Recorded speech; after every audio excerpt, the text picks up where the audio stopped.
Assalamualaikum warahmatullahi wabarakatuh. Innal hamdalillah nahmaduhu wa nasta'inuhu wa nastaghfiruh wa natubu ilayhi wa na'udzu bihi min shururi anfusina wa min sayyiati a'malina. Man yahdillahu fala mudilla lahu wa man yudlil fala hadiya lahu.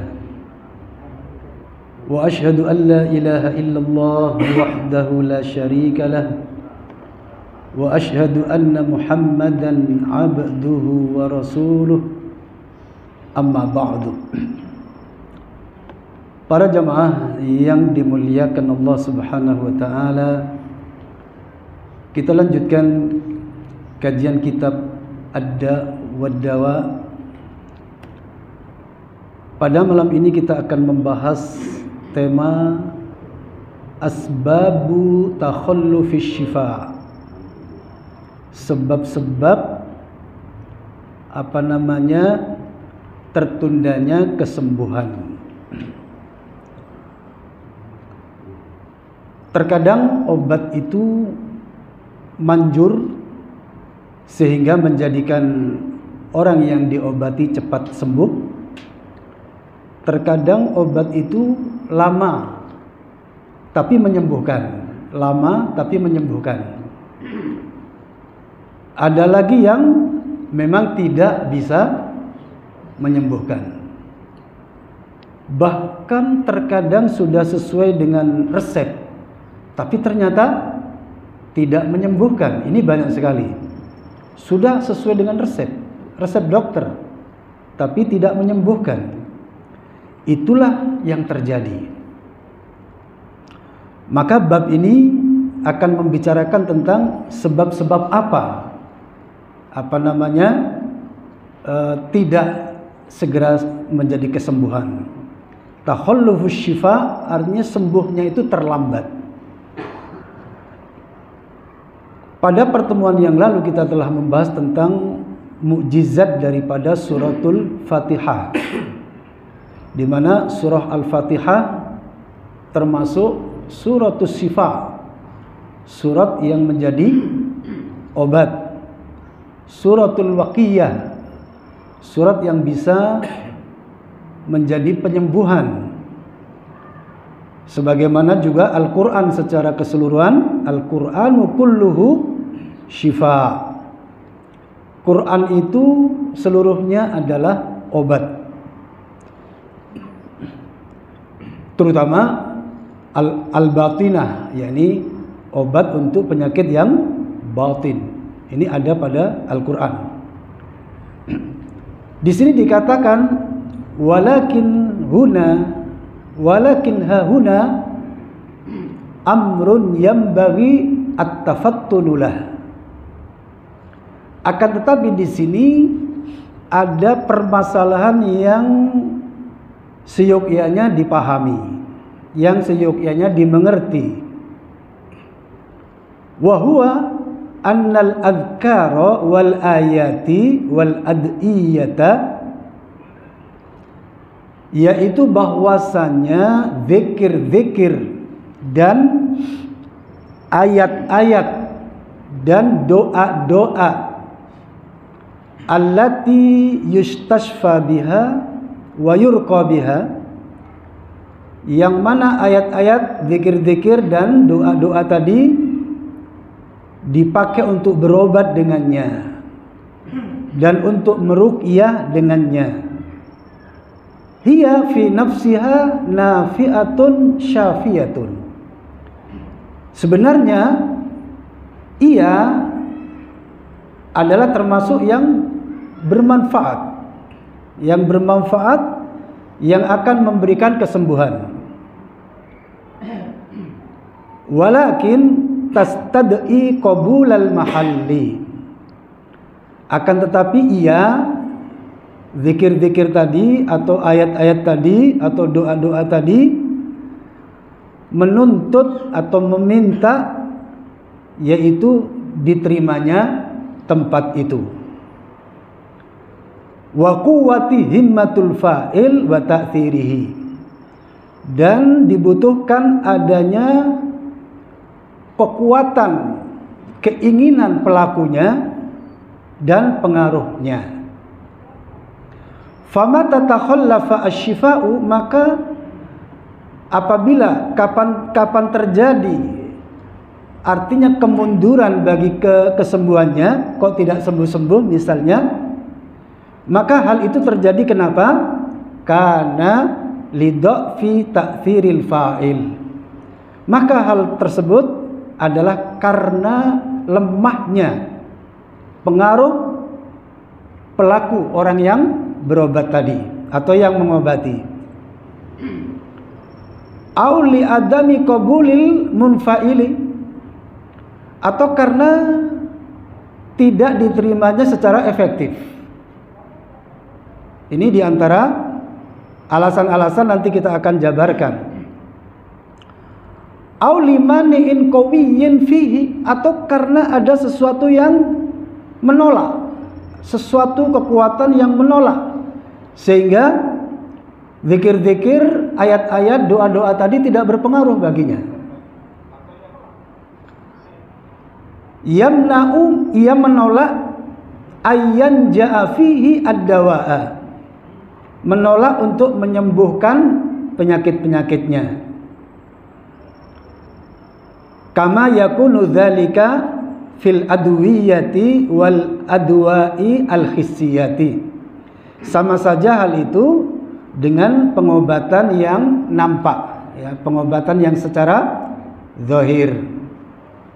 Fa inna adama ta'thiriha, maka sesungguhnya tidak menerimanya atau tidak adanya pengaruh pada obat itu, qad yakunu, terkadang terjadi, li adami qabulit tabiati lidzalika dawa. Mungkin kenapa tidak berpengaruh, kenapa tidak sembuh? Ini obat secara luar, secara ya seperti medis, obat medis. Itu terkadang karena tidak menerima kadar obat tersebut. Mungkin bertentangan. Yang seharusnya di dalam tubuhnya itu ada penyakit yang sudah akut, kemudian diobati dengan penyakit lain yang kurang pas, sehingga tidak menerimanya. Semisal orang sudah kolesterolnya tinggi misalnya, kolesterolnya tinggi, sangat berat, kemudian dia di samping kolesterol ada penyakit lain yang baru menimpanya. Ketika dia mengobati penyakit yang datang tadi, sementara sudah ada penyakit lain yang besar di tubuhnya, bisa jadi obat baru tadi tidak diterima oleh tubuhnya, bahkan bisa menyebabkan kematian karenanya. Atau disitulah rahasia Allah, di mana Allah kapan saja ketika seseorang waktunya mati. Nah, di situ ada pengalaman di desa para jamaah. Ada seseorang, ya asam urat iya, kolesterol iya, gula iya, diabetes iya, begitu. Banyaklah gitu ya. Ketika kita masuki, misal coba godok daun keres, daun keres, katanya itu bisa untuk diabetes. Keres itu betul nggak? Bukan kolesterol, bukan? Atau asam urat? Bisa juga ya. Ternyata apa yang terjadi ketika godok daun keres, tambah parah tubuhnya. Oh, berarti memang di samping ada obat untuk yang bisa diobati keres, ada lagi penyakit lain yang memang bertentangan dengan daun keres tersebut. Nah, ini artinya tabiatnya bertolak belakang. Nah, seperti itu. Kenapa tidak sembuh suatu obat dengan penyakit yang ada dalam tubuh? Bisa juga karena bertentangan dengan tabiat penyakit yang ada dalam tubuhnya, atau sebagian penyakit lain yang memang bertentangan dengan obat tersebut. Wa qad yakunu limani'in qawiyyin yamna'u min iqtidaihi atharuhu. Nah ini. Dan terkadang kenapa tidak sembuh? Karena ada sesuatu yang menolak dengan kuat, ya, yang tidak bisa memberi pengaruh kepadanya. Maka fa inna at-tabi'ata, maka sesungguhnya tabiat atau yang secara alami, idza akhadhat ad-dawa'u biqabulin tamin, apabila obat itu bisa mengobati dengan sempurna, kana intifaul badani bihi, maka kemanfaatan badan padanya bihasbi dzalikal qabul, seukuran dengan obat yang bisa diterima tersebut.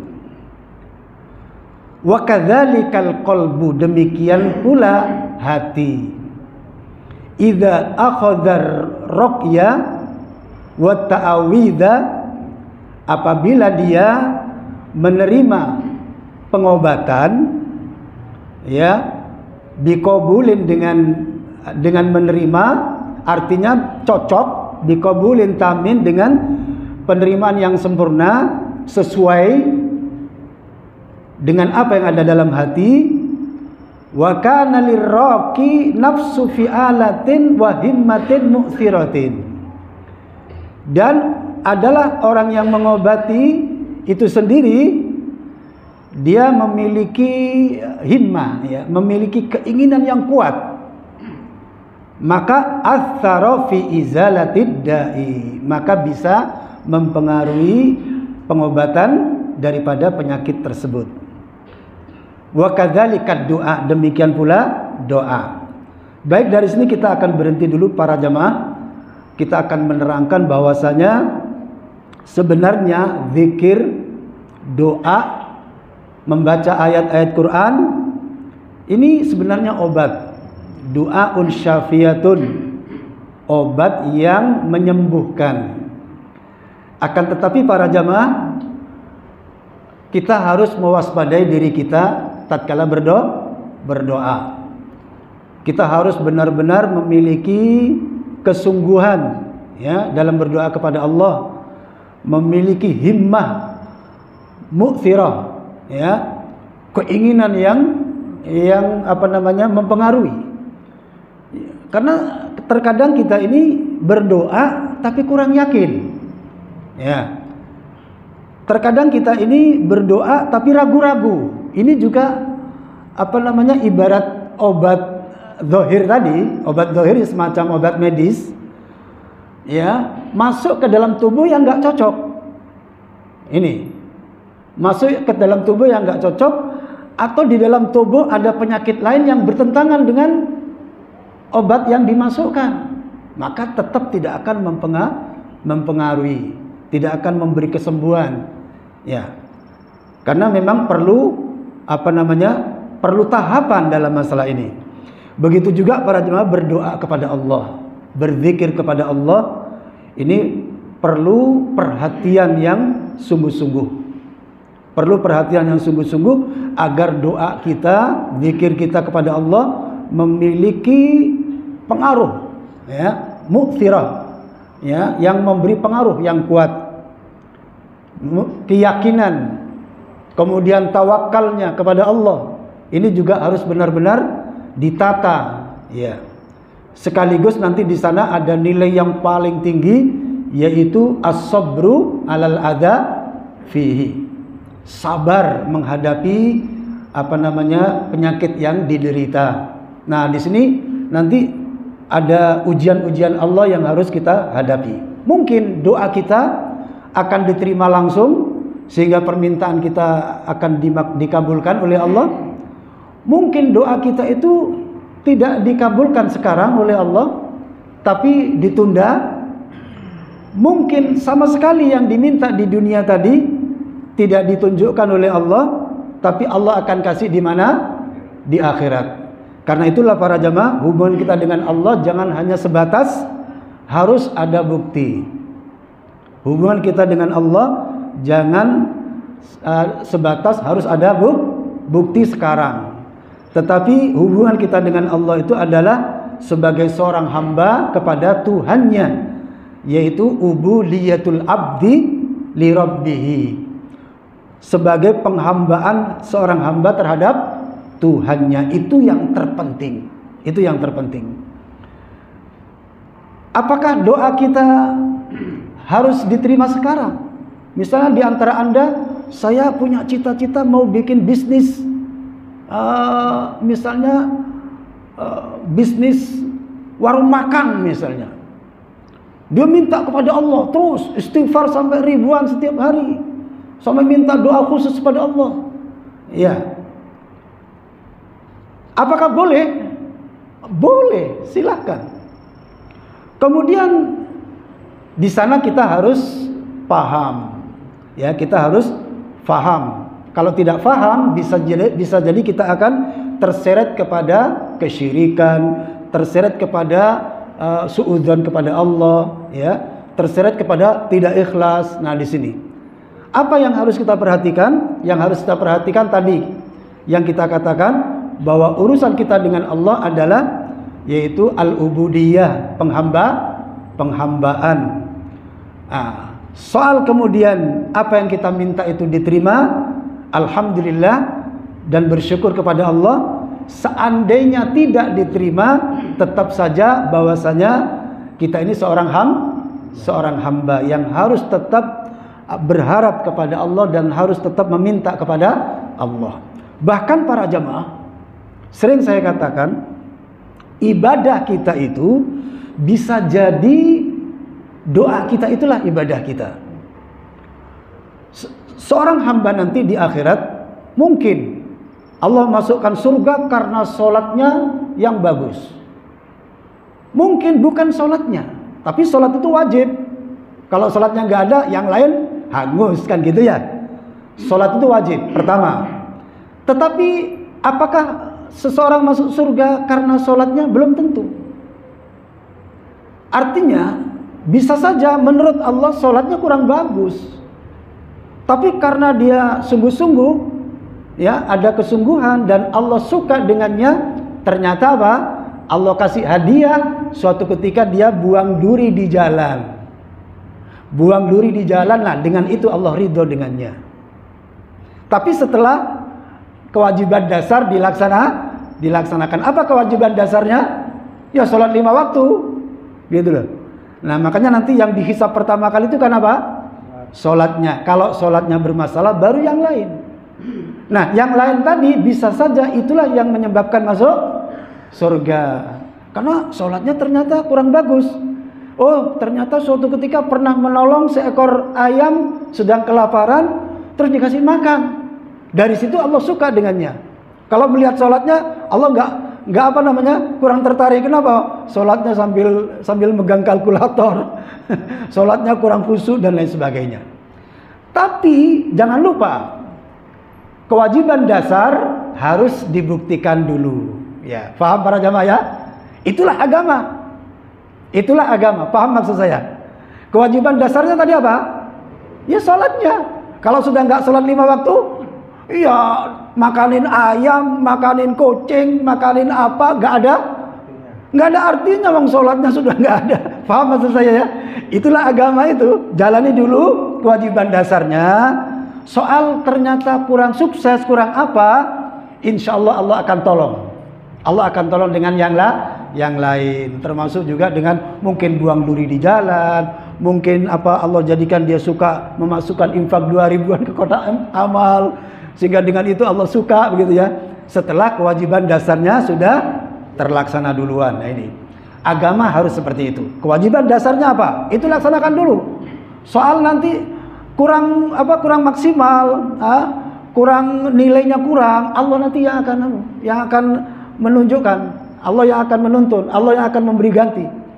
Karena Allah suka, ya. Kenapa? Apa yang disukai oleh Allah pertama kali? Yang disuka adalah dia terus kewajiban dasar terus dilaksanakan. Nah ini yang jelek kalau kemudian putus asa, sehingga kewajiban dasar ditinggalkan sama sekali karena putus asa, maka yang lain tidak akan lagi bermanfaat.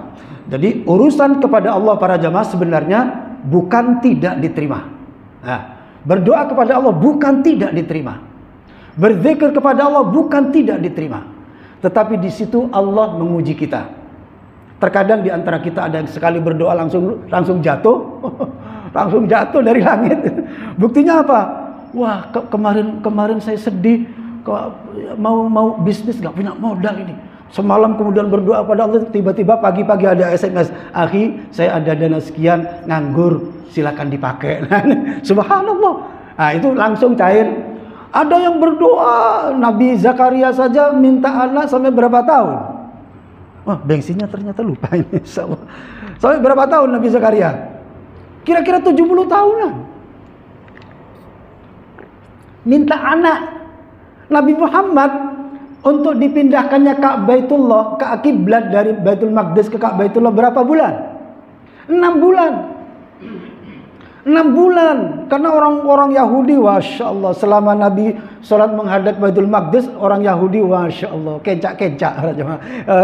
Itu Muhammad itu sudah menghadap ke kiblat kami. Sebentar lagi mereka akan ikut agama kami. Waduh, Nabi sedih selama 6 bulan perannya berdoa. Makanya setelah itu diterima, qad nara taqalluba wajhika fis samai falan waliyanakum qiblatan tardoha. Di surat Al-Baqarah itu ya. Nah, itu 6 bulan Nabi. Kita baru 3 hari aja sudah, saya berdoa sudah 3 hari, kok tidak direspon oleh Allah. Baru 3 hari berdoa, sudah mengatakan tidak direspon. Nah ini. Nabi Ibrahim berdoa untuk punya anak sampai umur 70-an. Kira-kira. Sampai ketika malaikat turun untuk ngasih kabar gembira itu, mereka nggak percaya. Istrinya Sarah pun juga nggak percaya. Nah, kami sudah tua, bagaimana punya anak, gitu ya. Itu. Nabi Zakaria juga demikian. Ketika malaikat Jibril turun memberi kabar mau beri anak, apa kata Nabi Zakaria? Qala Rabbi, anna yakunu li gulamun wa qad balaghani laqad balaghani al-kibaru wa imraati akir. Ya Tuhan, bagaimana saya punya anak sementara aku ini sudah tua dan istriku mandul lagi. Apa kata malaikat? Kadzalika kadzalika qala apabila Allah menghendaki yaf'alu ma yasha. Allah menghendaki apa yang dikehendaki. Kepada Dewi Maryam, malaikat memberi kabar tentang putra Isa bin Maryam. Maryam pun berkata, "Ya Rabbi, annali waladun walam yamsasni bashar." Bagaimana saya punya anak sementara saya tidak disentuh oleh seorang laki-laki pun. Qala kadzalikillahu yakhluqu ma yasha. Demikianlah Allah membuat apa yang Dia kehendaki. Idza aradallahu bi syai'in faqala lahu kun fayakun. Apabila menghendaki sesuatu, Allah katakan kun, jadi. Allah itu punya kun fayakun. Tetapi permasalahannya, apakah kita berdoa itu harus langsung? Ya Allah, kalau enggak langsung enggak. Nah, ini permasalahannya. Maka para jamaah, kita sebagai seorang hamba, apabila kita berhajat dengan Allah, maka arahkan diri kita, letakkan diri kita sebagai seorang hamba. Seorang hamba yang memang berdoa kepada Allah, meminta kepada Allah, jangan kepada yang lainnya. Ya, kecuali kalau yang berhubungan dengan hak-hak manusia. Nah ini, hak-hak yang berhubungan dengan Allah harus kita minta kemana? Harus kita minta kepada Allah. Dan jangan mendikte Allah. Ya sudah, kita berdoa pun, semisal kita mau bisnis, kita berdoa, ya Allah, kalau maka katakan, kalau memang menurut Engkau baik, ya Allah, bisnis ini, ya Allah, berilah aku kemudahan. Ya, kalau seandainya tidak diberi, enggak apa-apa. Itulah ketika kita menempatkan diri kita sebagai seorang hamba ini adalah sekedar penghambaan, enggak memastikan. Kalau Allah restui, ya alhamdulillah. Enggak, ya enggak apa-apa. Nah, maka kita tidak akan putus asa ketika kita berhadapan dengan Allah dan ditempatkan sebagai seorang hamba terhadap Tuhannya. Dan ini sebagai penghambaan, bukan sebagai kewajiban. Ya, sebagai penghambaan di mana? Bahwa kita harus berdoa kepada Allah, jangan kepada yang lainnya. Maka berdoa saja. Pokoknya kepada Allah para jamaah, minta saja asal permintaan kita baik. Minta saja. Itulah hak kita kepada Allah. Asal yang baik, minta saja kepada Allah. Ya, kalau Allah beri, alhamdulillah. Kalau enggak, ya enggak masalah. Nanti ada lagi, minta lagi. Ada keinginan lagi, minta lagi, begitu. Ada penyakit, ya Allah berilah saya kesembuhan. Oh, ternyata sudah berdoa 1000 kali, enggak sembuh-sembuh. Gimana? Ya enggak apa-apa. Ya biarkan aja, memang Allah belum menghendaki sembuh. Dan ingat para jamaah, terkadang lambatnya penyakit yang ada pada tubuh kita, itu ibadah kita. Paham ya? Bisa-bisa itulah ibadah kita. Karena ketika kita putus asa, itulah neraka kita.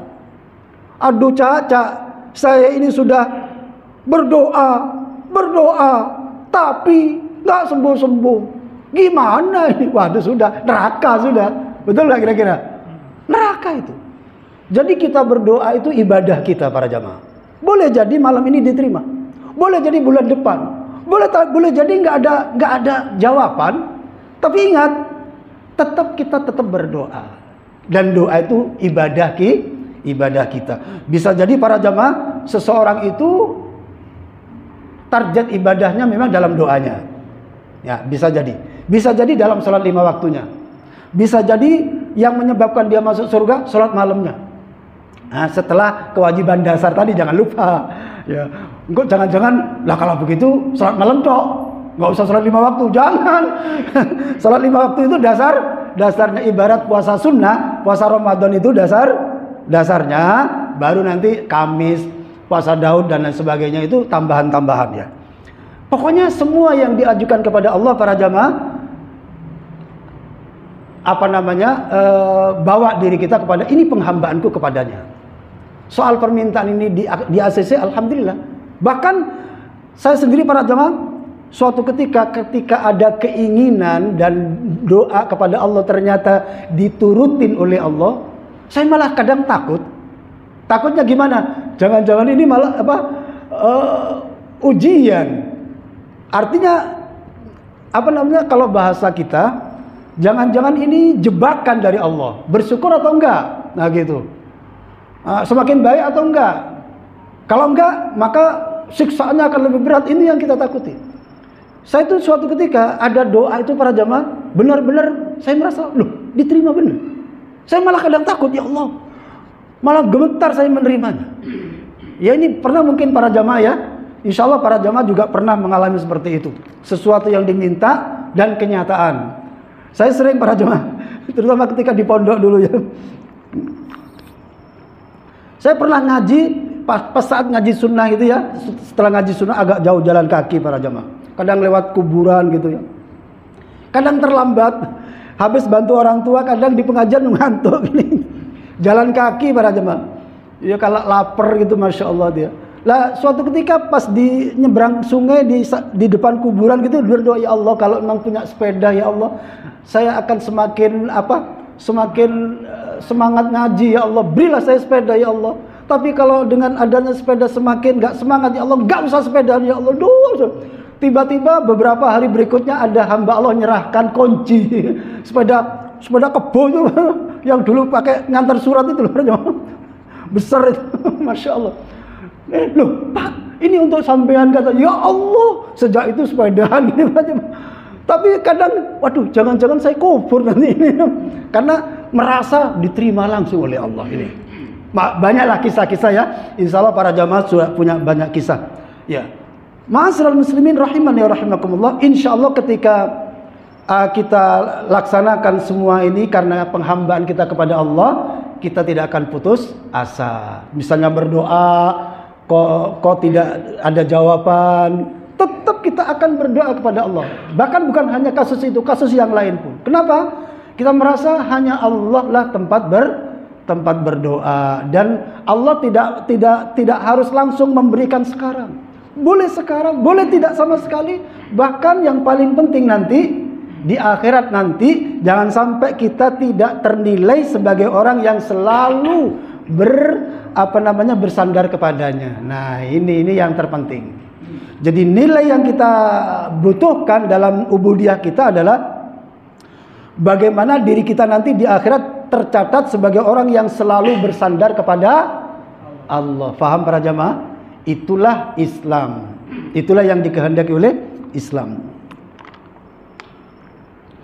Boleh jadi dunia ini berhasil, boleh jadi gak berhasil. Karena tujuan yang sebenarnya bukan dunia ini. Tapi mencari berhasil boleh gak? Mencari berhasil, berusaha untuk berhasil. Ya iya, boleh. Islam agama yang paling kuat dalam masalah ini. Islam agama yang paling kuat memberikan motivasi agar kita berhasil. Karena ibadah ini perlu kesehatan. Ibadah perlu kuat. Masjid Nurul Huda ini kira-kira sampai tahun berapa seperti ini? Kan begitu. Nanti mungkin pada tahun berapa nanti harus lebih besar lagi, lebih mewah lagi karena jamaahnya lebih banyak. Nah, itu Islam memberikan motivasi. Islam itu banyak ayat tentang Islam memberi motivasi. Sebagaimana pada surah Al-Baqarah ayat 168 misalnya. Apa kata Allah? Ya ayyuhan nasu kulu mimma fil ardi halalan tayyiba wa la tattabi'u khutuwatis syaitan innahu lakum aduwwum mubin. Wahai manusia, makanlah apa yang ada di bumi ini halalan thayyiban, yang halal lagi thayyib. Dan jangan kamu ikuti langkah-langkah setan. Sesungguhnya setan itu bagi kamu adalah musuh yang nyata. Ayat ini harapan para jamaah. Ayat ini memberi motivasi kepada kita. Wahai manusia, jadilah yang terbaik. Wahai manusia, bersemangatlah untuk mencapai yang halalan thayyiban. Halal lagi thayyib. Di balik halal lagi thayyib itu para jamaah, Masya Allah para jamaah, semangat. Kemudian manajemen yang bagus untuk halalan thayyiban. Kalau manajemennya jelek, bisa nggak para jamaah? Nggak bisa mencapai halalan thayyiban. Ya, bagus tapi riba. Nah, ini bagus tapi di situ ada sabotase. Wah, bagus tapi di situ ada unsur penipuan, loh, kan nggak bagus. Maka di balik halalan thayyiban itu, Masya Allah para jamaah, ilmu di situ. Ini Islam memberikan motivasi. Jadi Islam itu memberikan keseimbangan para jamaah. Dunianya harus baik, akhiratnya juga harus baik. Makanya doa yang paling populer apa? Rabbana atina fid dunya hasanah wa fil akhirati hasanah. Yang terakhir, waqina adzabannar. Ini tujuan akhir. Waqina adzabannar, dan selamatkan kami dari siksa api neraka. Ini tujuan yang paling akhir ya. Dunianya baik, akhiratnya baik. Ini tuntutan Islam. Apa kita wajib mendapatkannya? Ya enggak wajib. Ini motivasi. Paling tidak kalau seandainya disuarakan begini, wahai umat Islam, nah gitu loh.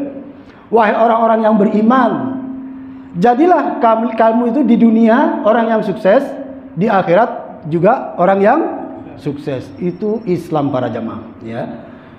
Oke, kembali kepada bab tadi, bahwasanya berzikir kepada Allah jangan patah semangat, tetap aja. Karena bisa jadi zikir kita, doa kita itu langsung diterima kalau Allah menghendaki. Bisa jadi Allah tidak menghendaki, tapi Allah jadikan itulah ukuran ibadahnya.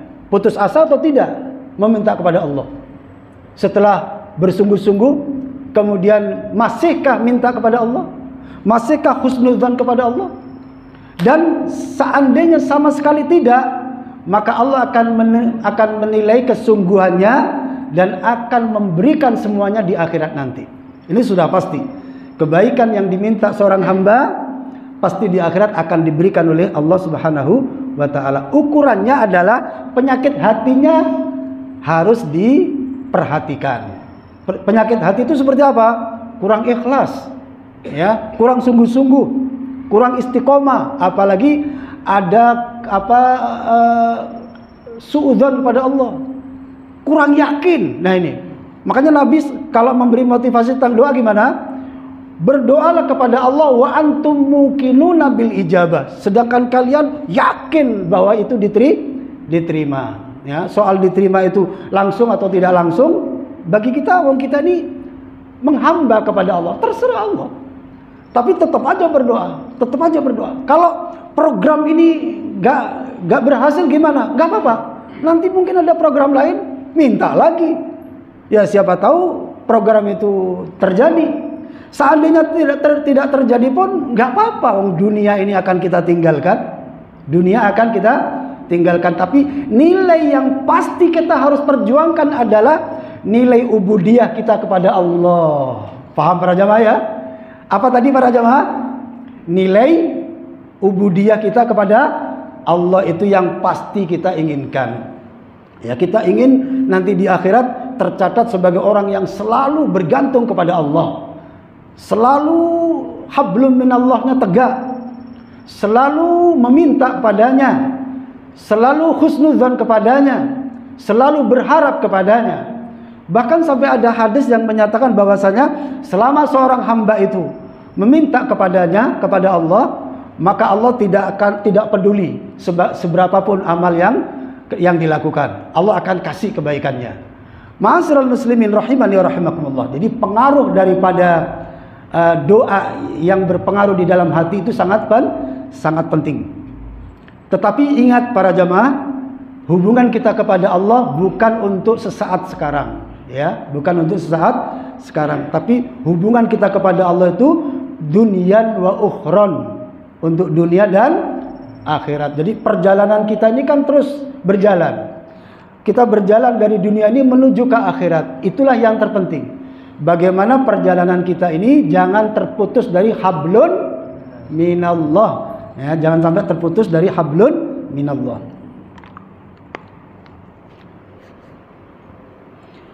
Ada kalanya Allah tidak menerima doanya, mungkin lidok fil qalbi, karena hatinya lemah. Nah, memang hati ini penting para jemaah. Hati ini perlu dikajikan, perlu senantiasa diperhatikan. Jangan sampai tidak. Karena kalau hati rusak, maka yang lain juga rusak. Karena hati ini bagaikan raja bagi anggota badan kita.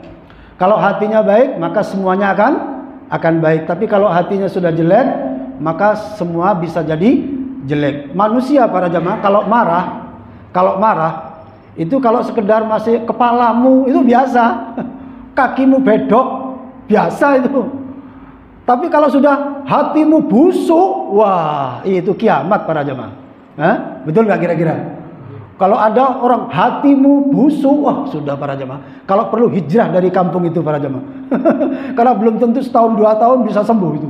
Sudah sembuh nyari perumahan di tempat lain aja. Di sana bentuk opini baru lagi gitu.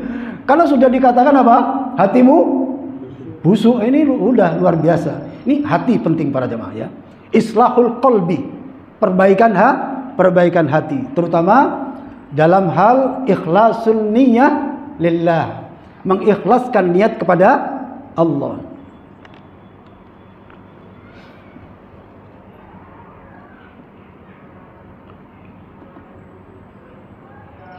Kemudian wa imma li khusulil mani'i minal ijabati min aklil haram. Ada kalanya doa itu terputus ya, karena memang selalu makan yang haram, atau ada makanan yang haram. Nah ini minumannya ada haramnya, pakaiannya haram, rumahnya dibangun di atas yang haram. Apa ada rumah, kok bisa Ustaz? Rumah dibangun di atas sesuatu yang haram, apa bisa? Gimana caranya coba? Halo? Rumah hasil mencuri? Oh bisa. Apalagi? Ya, lah bunga itu, yang ada bunganya itu. Lah itu KPR itu banyak yang belum syar'i para jamaah. Apa ada KPR yang syar'i? Kalau ada ayo ngambil bareng-bareng. Asal syar'i gitu ya. Masya Allah. Ada? Oh ada ini, Masya Allah ya. Wallahi para jamaah, kita ini mau apa gitu loh, hidup ini. Sudahlah. Makanya memang yang penting itu sabar. Betul nggak kira-kira? Yang penting itu adalah kesabaran. Kadang ada kepingin segera kaya. Lah ini. Ada yang kepingin segera punya rumah. Nah, ini. Lah kepingin segera itu loh yang berbahaya, ya. Tapi kalau memang belum punya rumah, bekerja keras, iya. Cuma kalau kepingin segera itu terkadang apa? Halal-halal dedek, gak apa-apa. Haram-haram dedek, gak apa-apa lah ini para jamaah. Ini ada kisah bagi orang yang sabar para jamaah di dalam tafsir Ibnu Katsir ya. Suatu ketika nanti pada saat di padang mahsyar, pada saat di padang mahsyar, ketika manusia berkumpul di padang mahsyar, tiba-tiba Allah Subhanahu wa taala memanggil orang-orang yang bersabar. Allah katakan, "Ainas sabirun?" Di mana orang-orang yang bersabar itu? Ini. "Liyadkhulu al-jannata qabla al-hisab." Ayo, masuklah ke surga sebelum hisab ditegakkan. Qala, perawi berkata, "Fayaqumu ulukun minan nas." Tiba-tiba saja leher-leher manusia ada yang cembungu. Berjudul apa berjudul itu? Lebih tinggi daripada rata-rata manusia yang lain. Tiba-tiba ada yang lehernya lebih panjang daripada manusia yang lain. Ini. Lalu kemudian apa? Mereka pergi ke surga, tapi dihadang oleh malaikat. Fatatalaqahumul malaikatu, lalu dihadang oleh malaikat. Fayaquluna, maka malaikat berkata, "Ila aina ya bani Adam?" Mau kemana wahai anak Adam? Fayaquluna, mereka menjawab, "Ilal jannah," mau ke surga. Fayaquluna, maka malaikat berkata, "Wa qablal hisab," sebelum hisabnya amal. Qalu na'am, ya.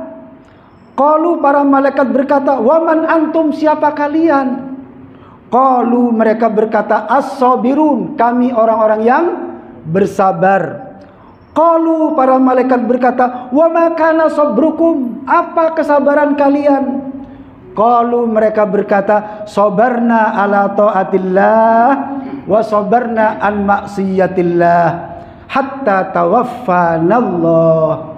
Kami adalah orang-orang yang bersabar selalu taat kepada Allah, dan kami adalah orang-orang yang bersabar selalu menjauhi kemaksiatan sampai Allah mewafatkan kami. Qalu, para malaikat berkata, "Antum kama qultum," kalian sebagaimana yang kalian katakan. "Udkhulul jannata," masuklah kalian ke surga. "Fa ni'ma ajrul amilin," maka alangkah bagusnya pahala orang-orang yang beramal itu. Ini pahala bagi orang yang bersabar. Terkadang kita ini nggak sabar. Sabar itu luar biasa para jamaah ya. Bersabar itu makanya kata Rasulullah apa? As-sabru diaun. Sabar itu adalah pelita. Ya, orang-orang yang masuk surga itu semuanya karena bersabar. Begitu ada yang belum bersih kesabarannya, maka masuk surga dulu. Masuk neraka dulu. Sampai setelah dibakar teyeng-teyengnya yang gak sabar tadi, baru setelah itu di tempat-tempat sudah teyeng-teyengnya sudah jatuh, dimandikan di sumur hayat, hidup lagi, kemudian masuk surga dalam keadaan sudah bersih. Bahkan kalau masih belum bersih para jamaah, ini ada kisah seseorang yang terakhir masuk surga para jamaah. Sudah waktunya keluar dari neraka, baru diingat Tuhannya. Sebelum waktunya keluar, dia nggak ingat dia, nggak nyebut siapa-siapa. Mudah-mudahan bukan kita. Amin, amin. Sebelum memang waktunya keluar, dia nggak nyebut Allah sama sekali. Begitu waktunya keluar, baru ya Allah, api neraka telah membakar seluruh tulang-tulangku ya Allah, dan lain sebagainya. Barulah kemudian dia dikeluarkan dari neraka. Tapi karena masih belum bersih, nah ini yang saya maksud bahwa surga itu harus free, harus bersih total. Kalau belum bisa. Nah, nanti kita ukur dengan apa yang ada pada kita. Saya teruskan sedikit ya.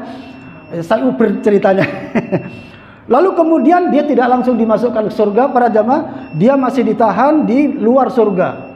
Allah perlihatkan sebuah pohon yang rindang dan ada sungai air yang sangat bersih.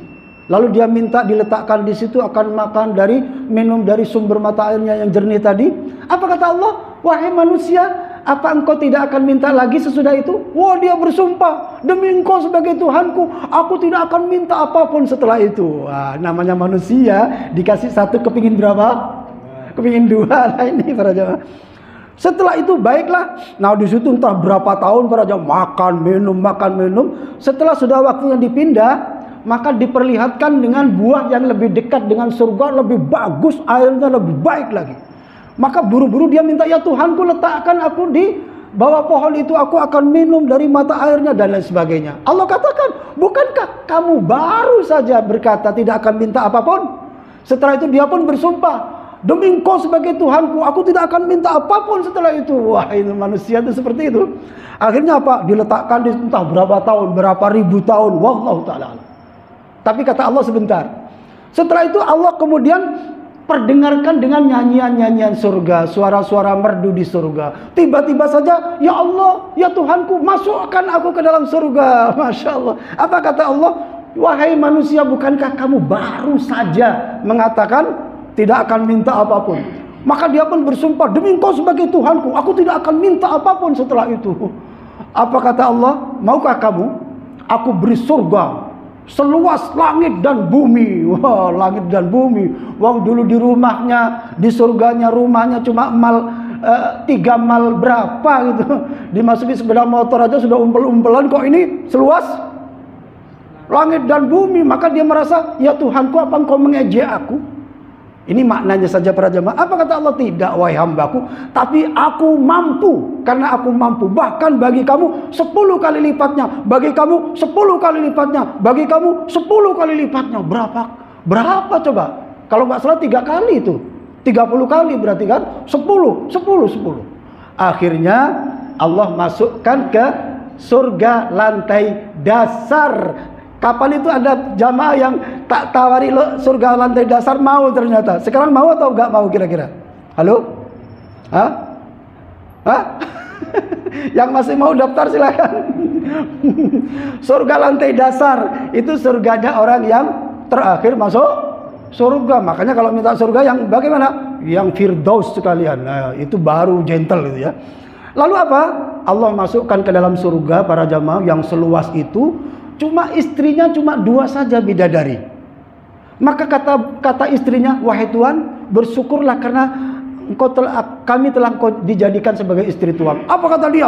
Demi Allah, akulah yang paling luas surganya. Padahal dia yang paling terakhir. Bagaimana dengan kita-kita? Insya Allah. Kita-kita insya Allah. Amin. Dengan kita-kita yang di surga Firdaus. Wah, mudah-mudahan. Amin. Baik, sampai di sini ceritanya panjang. Insya Allah kita lanjutkan pertemuan yang akan datang. Baik, mari kita tutup dengan doa kafaratul majlis. Subhanakallahumma wa bihamdika asyhadu an la ilaha illa anta astaghfiruka wa atubu ilaik. Assalamualaikum warahmatullahi wabarakatuh.